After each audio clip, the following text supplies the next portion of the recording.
কিন্তু সালাম ফিরানোর পরে বিশ্বনবী দোয়া করতেন না তাসবিহ পড়তেন? তাসবিহ পড়ে না, এই তাসবিহগুলো পড়ে না, সুন্নাত পড়ে দৌড়। বিশ্বনবী লম্বা সময় বসে বসে তাসবিহ পড়তেন।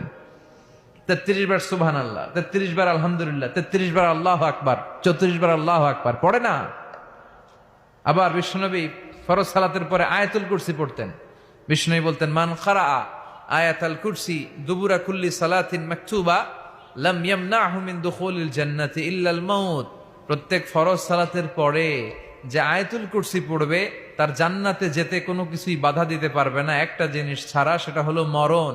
লোকটা মরে না, তাই জান্নাতে যায় না, মরলেই জান্নাতি। এত দামি ইবাদত তাসবিহ ছাড়া যাবে?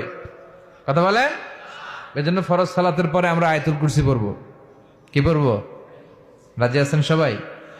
এজন্য সালাতে যেন আমরা মনোযোগী হই, আমরা যেন ধীরস্থির ভাবে সালাত পড়তে পারি।